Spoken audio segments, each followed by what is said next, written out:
जय हिंद।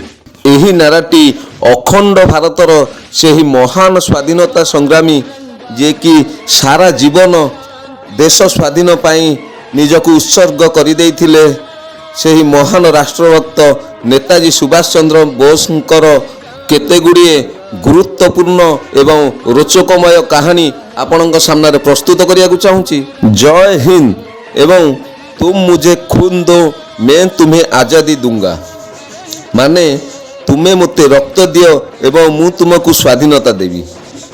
यही बाणी नेताजी सुभाष चंद्र बोस करो।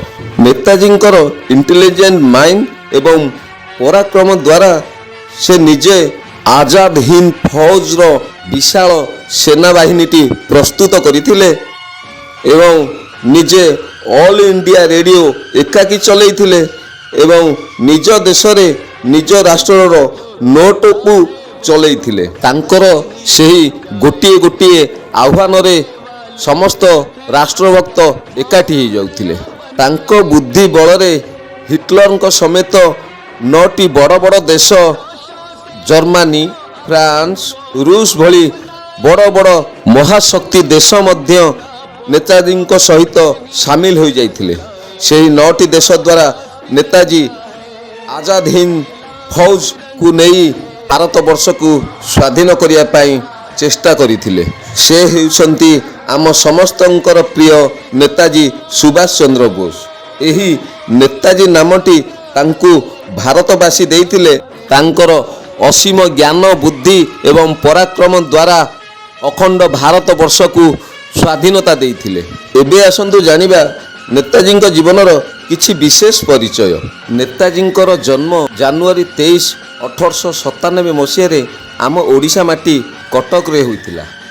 तांको बापांको नाम जानकीनाथ बोस एवं मातांको नाम प्रभावती देवी थिला।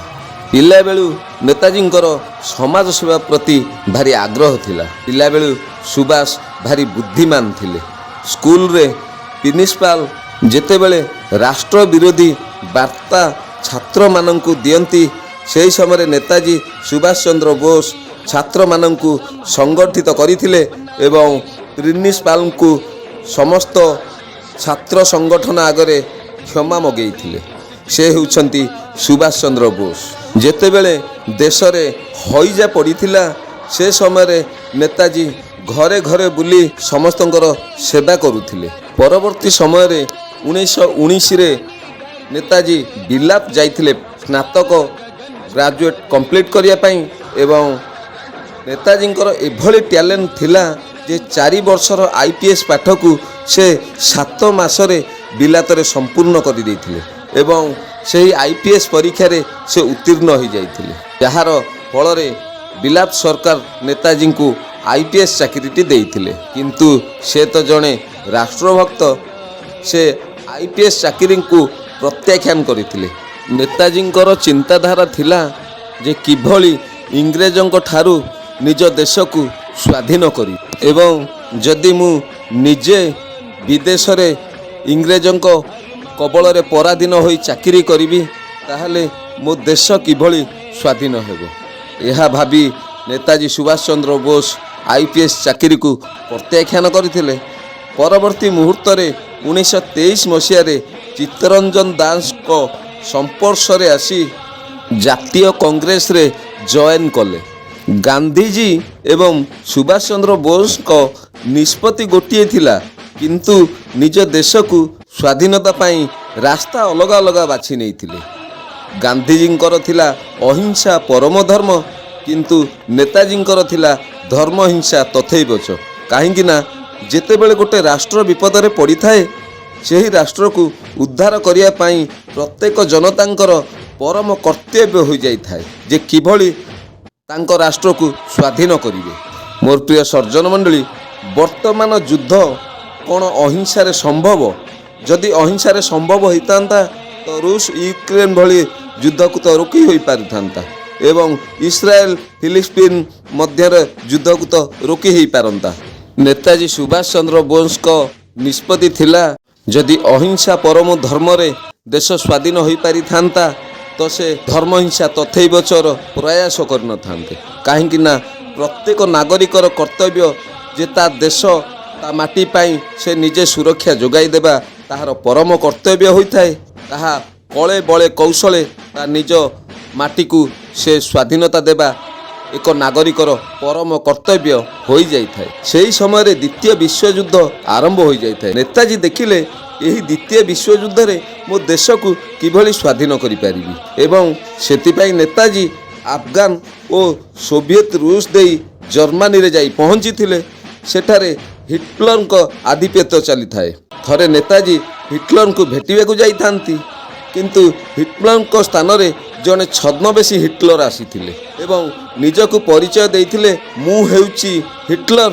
କିନ୍ତୁ ନେତାଜୀ ସୁଭାଷ ଚନ୍ଦ୍ର ବୋଷ ତାଙ୍କର ଏଭଳି ବ୍ରିଲିଆଣ୍ଟ ମାଇଣ୍ଡ ଥିଲା ଯେ ସେ ହଠାତ୍ ଚିହ୍ନି ପାରିଥିଲେ ଯେ ଏ ଜଣେ ଛଦ୍ମବେଶୀ, ଏଇ ବ୍ୟକ୍ତି ହିଟଲର ହୋଇପାରିବେ ନାହିଁ। ଏହାପରେ ନେତାଜୀ ତାଙ୍କୁ ମନା କରିଦେଇଥିଲେ। ଯେତେବେଳେ ହିଟଲର ଆସିଥିଲେ ତାଙ୍କୁ ସମ୍ପୂର୍ଣ୍ଣ ପରିଚୟ ଦେଇଥିଲେ ଏବଂ ହିଟଲର ଆଶ୍ଚର୍ଯ୍ୟ ହୋଇଯାଇଥିଲେ ଯେ ମୋତେ କିଭଳି ଆପଣ ଚିହ୍ନି ପାରିଲେ। ନେତାଜୀ ସୁଭାଷ ଚନ୍ଦ୍ର ବୋଷଙ୍କର ସେହି ବ୍ରିଲିଆଣ୍ଟ ମାଇଣ୍ଡ ଏବଂ ସାହସିକତାର ପରିଚୟ ଦେଇ ଜର୍ମାନରେ 9ଟି ମହାଶକ୍ତି ଦେଶକୁ ଏକତ୍ରିତ କରିଦେଇଥିଲେ। ସେହି ଦେଶ ମଧ୍ୟରୁ ଜର୍ମାନୀ, ରୁଷ, ଫ୍ରାନ୍ସ ଭଳି ମହାଶକ୍ତି ଥିଲେ ଏବଂ ତାଙ୍କର ସେହି ବିଶାଳ ସେନା, ଭାରତର ସେହି ବିଶାଳ ସେନା ଆଜାଦ ହିନ୍ଦ ଫୌଜକୁ ସେ ଏକତ୍ରିତ କରିଥିଲେ ଏବଂ ତାଙ୍କର ସେହି ବାଣୀ ଯେ ତୁମ ମୁଝେ ଖୁନ ଦୋ मैं तुम्हें आजादी दूंगा, ଏହି ବାଣୀ ଘରେ ଘରେ ଅଲ୍ ଇଣ୍ଡିଆ ରେଡ଼ିଓରେ ପରିଚିତ ହୋଇଥିଲା। ଇଂରେଜ ମାନଙ୍କ କବଳରୁ ଭାରତକୁ ମୁକ୍ତ କରିବାକୁ ହିନ୍ଦୁ, ମୁସଲିମ, ଶିଖ, ଇସାଇ ସମସ୍ତେ ମିଶି ଆଜାଦ ହିନ୍ଦ ଫୌଜରେ ଯୋଗ ଦେଇଥିଲେ ଏବଂ ସମସ୍ତ ଅର୍ଥରାଶି ଯୋଗାଇ ଦେଉଥିଲେ। କିନ୍ତୁ ବର୍ତ୍ତମାନ ସମାଜ ଜାତି ପ୍ରଥାକୁ ନେଇ ଭ୍ରାନ୍ତ ଧାରଣାରେ ବୁଡ଼ି ରହିଛି। ଏହାର ସମସ୍ୟା ହେଉଛି ଗୁରୁ। ଯଦି ଜଣେ ଶିକ୍ଷକ ଅଶିକ୍ଷା ବା ଅବିଦ୍ୟା ଦିଅନ୍ତି ତ ଶିଷ୍ୟମାନେ ଏ ସମାଜ ସମ୍ପୂର୍ଣ୍ଣ ବିନାଶ ଆଡ଼କୁ ଗତି କରିବ।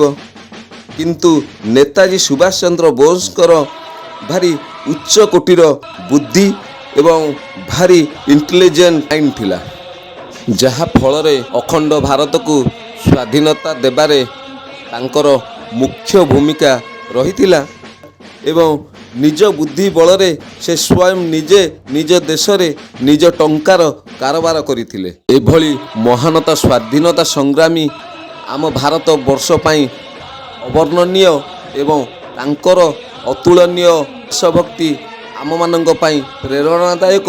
ଇଂରେଜମାନେ ଯେତେବେଳେ ନେତାଜୀଙ୍କ ନାମଟି ଶୁଣି ଦେଉଥିଲେ ଇଂରେଜମାନଙ୍କର ପ୍ୟାଣ୍ଟଟି ଓଦା ହୋଇଯାଉଥାଏ, କାରଣ ନେତାଜୀଙ୍କ ଭୟ ତାଙ୍କ ମନରେ ଅଧିକ ଥିଲା। ଦେଶ ପାଇଁ ନେତାଜୀ ଅନେକ ଥର ଜେଲ ଦଣ୍ଡରେ ଦଣ୍ଡିତ ହୋଇଛନ୍ତି, କିନ୍ତୁ ତାଙ୍କର ସେହି ଦେଶଭକ୍ତି କେବେ ବି କମ୍ ହୋଇନଥିଲା। ଭାରତ ପାଇଁ ସ୍ୱାଧୀନତାର ସଂଗ୍ରାମ ଏବଂ ସ୍ୱାଧୀନତାର ସ୍ୱାଦ ଚଖାଇବା ପାଇଁ ନେତାଜୀଙ୍କର ସମ୍ପୂର୍ଣ୍ଣ ଅବଦାନ ଥିଲା ଏବଂ ନେତାଜୀଙ୍କର ଲକ୍ଷ୍ୟ ଥିଲା କିଭଳି କଳେ ବଳେ କୌଶଳେ ନିଜ ଭାରତ ମାଟିକୁ ସ୍ୱାଧୀନତା ଦେବେ। ବଡ଼ ଦୁଃଖର ବିଷୟ, ଯେତେବେଳେ ନେତାଜୀଙ୍କୁ ନଜରବନ୍ଦୀ କରାଗଲା ସେତେବେଳକୁ ଆଜାଦ ହିନ୍ଦ ଫୌଜ ଇଂରେଜମାନଙ୍କୁ ଦେଶରୁ ସଫା କରିବା କାର୍ଯ୍ୟ କରୁଥିଲେ।